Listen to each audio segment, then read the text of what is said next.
akan mengenalkan media pembelajaran berupa anatomi otak. Nama saya Rafael Kanakala. Saya Revania Dian Rahmat. Saya Disa Sadila Putri. Nama saya Muhammad Riki Nafal. Nama saya Muhammad Faris. Nama saya Zainal Azalian Raini. Untuk bagian dalam otak terdiri dari beberapa bagian.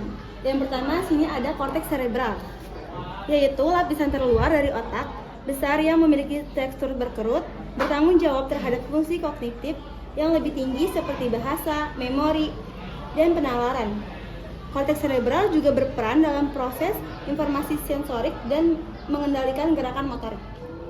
Untuk yang kedua itu ada corpus callosum. Dia kumpulan serabut saraf yang menghubungkan dua belahan otak atau hemisfer kiri dan kanan yang memungkinkan kedua belahan otak untuk berkomunikasi dan bekerja sama.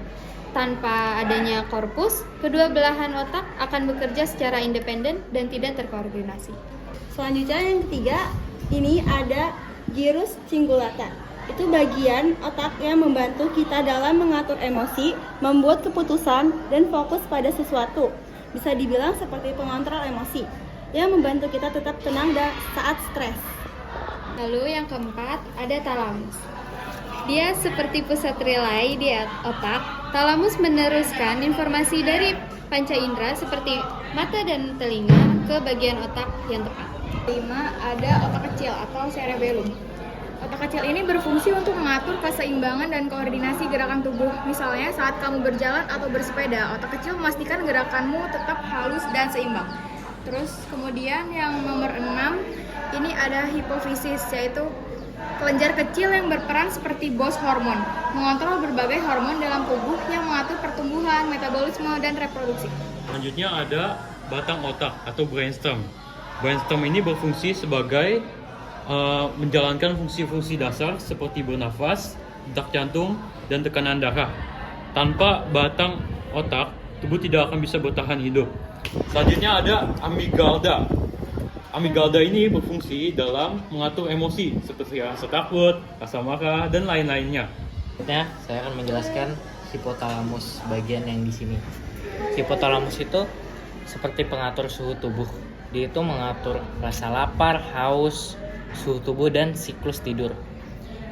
Kalau merasa haus atau lapar itu karena hipotalamusnya sedang bekerja.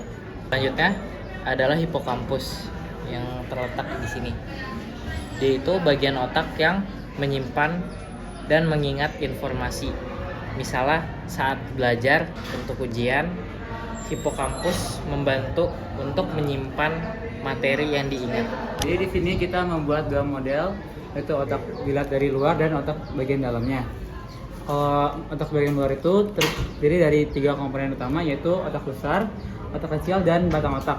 Otak besar sendiri terbagi menjadi beberapa lobus. Pertama ada lobus frontal. Ini berfungsi untuk mengontrol gerakan sadar, berperan dalam berpikir, perencanaan, pengambilan keputusan, dan pengendalian emosi. Kemudian ada lobus parietal. Ini berfungsi untuk memproses informasi sensorik seperti sentuhan, suhu, dan nyeri, dan mengatur persepsi spasial dan koordinasi gerakan tubuh. Kemudian ada lobus occipital. Ini bertanggung jawab atas pemrosesan visual dan penglihatan, serta menginterpretasikan warna, bentuk, dan gerakan objek. Kemudian ada lobus temporal. Ini berfungsi untuk memproses suara dan membantu dalam pemahaman bahasa. Kemudian ada otak kecil atau cerebellum. Ini berfungsi untuk mengontrol keseimbangan dan koordinasi gerakan dan membantu dalam gerakan halus dan presisi. Yang ini ada sumsum tulang belakang nomor 4. Ini berfungsi untuk menghubungkan otak dengan seluruh tubuh melalui saraf tulang belakang. Dan yang terakhir ini batang otak, yaitu berfungsi untuk mengontrol fungsi dasar seperti detak jantung, pernapasan, dan tekanan darah.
Mohon maaf. Wassalamualaikum warahmatullahi wabarakatuh.